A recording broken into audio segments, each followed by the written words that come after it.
Story: The Frog Princess. There where the Yangtze Kiang has come about halfway on its course to the sea, the Frog King is worshipped with great devotion. He has a temple there, and frogs by the thousand are to be found in the neighborhood, some of them of enormous size. Those who incur the wrath of the god are apt to have strange visitations in their homes. Frogs hop about on tables and beds, and in extreme cases they even creep up the smooth walls of the room without falling. There are various kinds of omens, but all indicate that some misfortune threatens the house in question.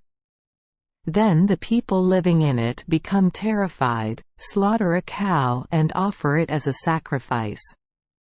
Thus the god is mollified and nothing further happens.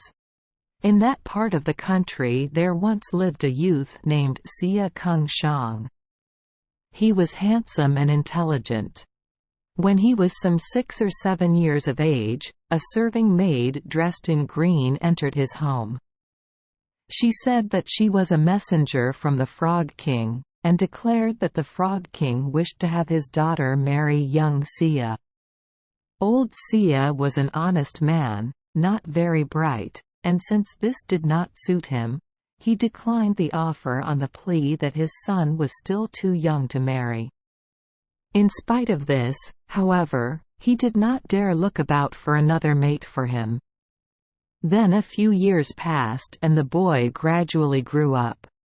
A marriage between him and a certain mistress Jiang was decided upon. But the Frog King sent word to Mistress Jiang, "Young Xia is my son-in-law. How dare you undertake to lay claim to what does not belong to you?" Then Father Jiang was frightened, and took back his promise. This made old Xia very sad. He prepared a sacrifice and went to his temple to pray. He explained that he felt unworthy of becoming the relation of a god. When he had finished praying, a multitude of enormous maggots made their appearance in the sacrificial meat and wine, and crawled around. He poured them out, begged forgiveness, and returned home filled with evil forebodings. He did not know what more he could do, and had to let things take their course. One day young Xia went out into the street. A messenger stepped up to him and told him, on the part of the Frog King, that the latter urgently requested Xia to come to him. There was no help for it. He had to follow the messenger. He led him through a red gateway into some magnificent, high-ceilinged rooms. In the great hall sat an ancient man who might have been some 80 years of age. Xia cast himself down on the ground before him in homage. The old man bade him rise, and assigned him a place at the table. Soon a number of girls and women came crowding in to look at him. Then the old man turned to them and said, "Go to the room of the bride and tell her that the bridegroom has arrived." Quickly a couple of maids ran away, and shortly after an old woman came from the inner apartments, leading a maiden by the hand, who might have been 16 years of age, and was incomparably beautiful. The old man pointed to her and said, "This is my 10th little daughter. It seemed to me that you would make a good pair. But your father has scorned us because of our difference in race. Yet one's marriage is a matter that is of lifelong importance. Our parents can determine it only in part. In the end it rests mainly with one's self." Xia looked steadily at the girl, and a fondness for her grew in his heart. He sat there in silence. The old man continued, "I knew very well that the young gentleman would agree. Go on ahead of us, and we will bring you your bride."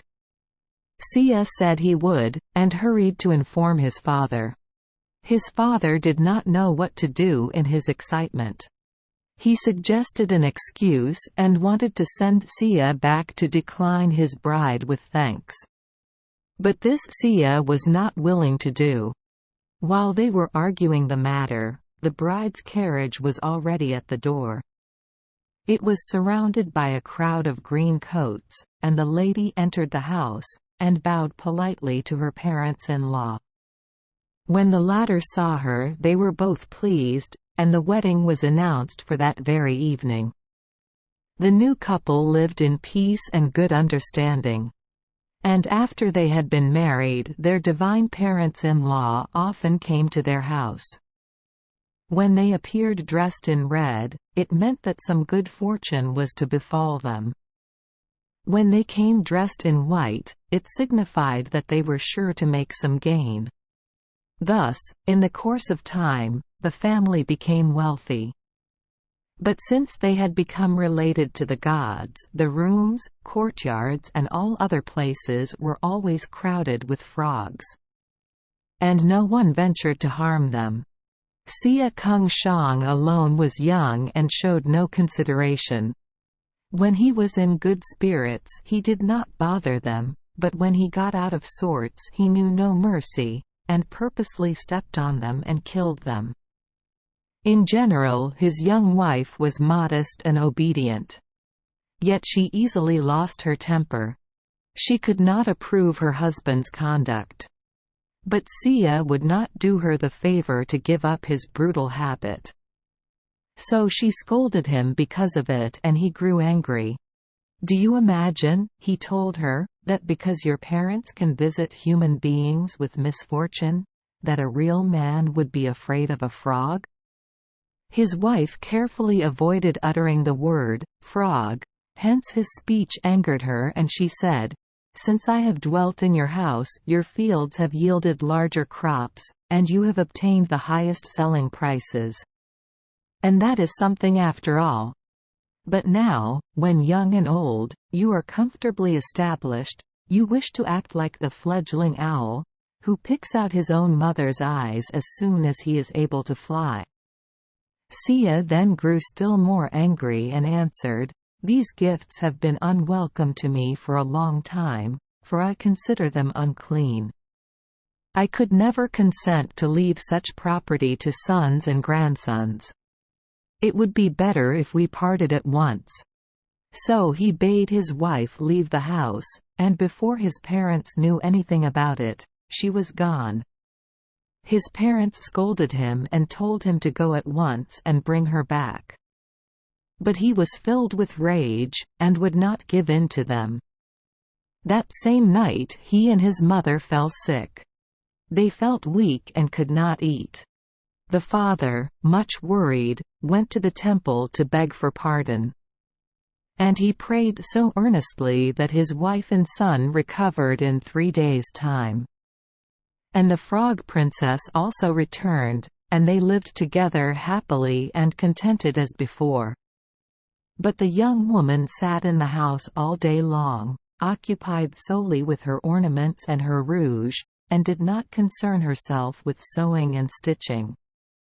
So Xia Kungshang's mother still had to look out for her son's clothes. One day his mother was angry and said, "My son has a wife, and yet I have to do all the work." In other homes the daughter-in-law serves her mother-in-law. But in our house the mother-in-law must serve the daughter-in-law. This the princess accidentally heard. In she came, much excited, and began, "Have I ever omitted, as is right and proper, to visit you morning and evening? My only fault is that I will not burden myself with all this toil for the sake of saving a trifling sum of money." The mother answered not a word, but wept bitterly and in silence because of the insult offered her. Her son came along and noticed that his mother had been weeping. He insisted on knowing the reason, and found out what had happened. Angrily he reproached his wife. She raised objections and did not wish to admit that she had been in the wrong. Finally Xia said, "It is better to have no wife at all than one who gives her mother-in-law no pleasure. What can the old frog do to me after all? If I anger him, Save call misfortunes upon me and take my life." So he once more drove his wife out of the house. The princess left her home and went away. The following day fire broke out in the house, and spread to several other buildings. Tables, beds, everything was burned. Sia, in a rage because of the fire, went to the temple to complain. To bring up a daughter in such a way that she does not please her parents-in-law shows that there is no discipline in a house. And now you even encourage her in her faults. It is said the gods are most just. Are there gods who teach men to fear their wives? Incidentally, the whole quarrel rests on me alone. My parents had nothing to do with it. If I was to be punished by the axe and cord, well and good. You could have carried out the punishment yourself. But this you did not do. So now I will burn your own house in order to satisfy my own sense of justice." With these words he began piling up brushwood before the temple, struck sparks and wanted to set it ablaze. The neighbors came streaming up, and pleaded with him. So he swallowed his rage and went home. When his parents heard of it, they grew pale with a great fear. But at night the god appeared to the people of a neighboring village, and ordered them to rebuild the house of his son-in-law.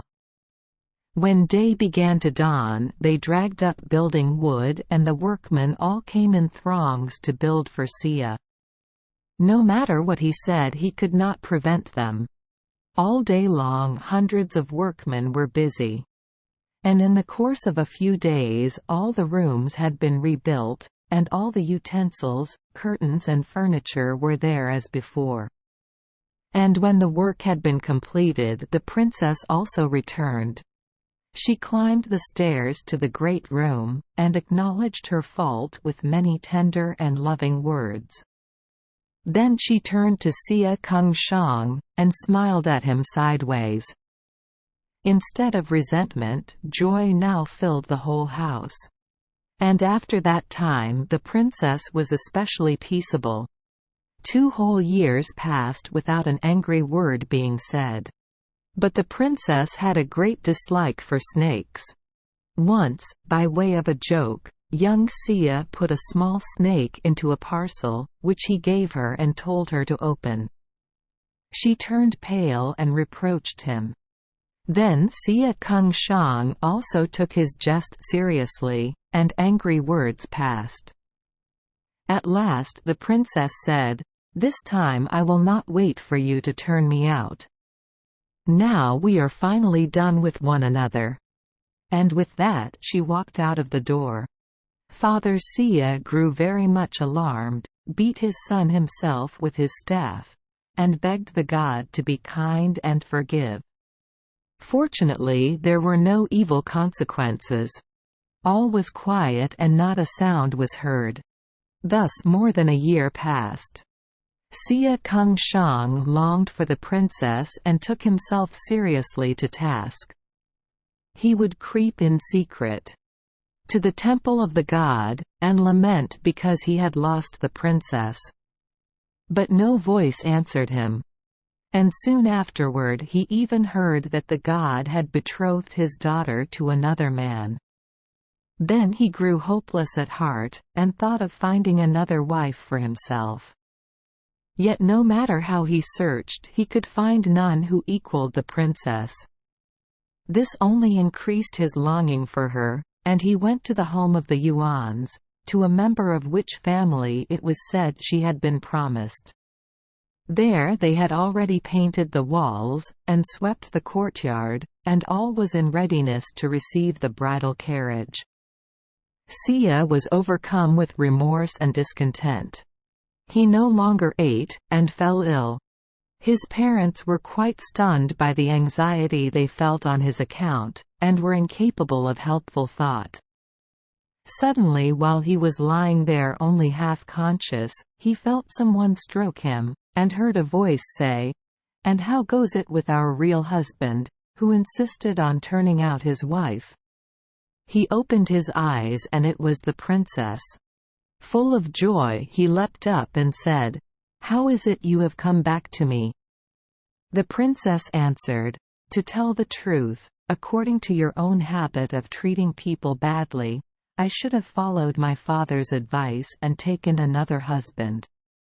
And, as a matter of fact, the wedding gifts of the Yuan family have been lying in my home for a long time. But I thought and could not bring myself to do so. The wedding was to have been this evening and my father thought it shameful to have the wedding gifts carried back. So I took the things myself and placed them before the Yuan's door. When I went out, my father ran out beside me. 'You insane girl,' he said, 'so you will not listen to what I say. If you are ill-treated by Sia in the future, I wash my hands of it. Even if they kill you, you shall not come home to me again.'" Moved by her faithfulness, the tears rolled from Sia's eyes. The servants, full of joy, hurried to the parents to acquaint them with the good news. And when they heard it, they did not wait for the young people to come to them, but hastened themselves to their sons' rooms, took the princess by the hand and wept.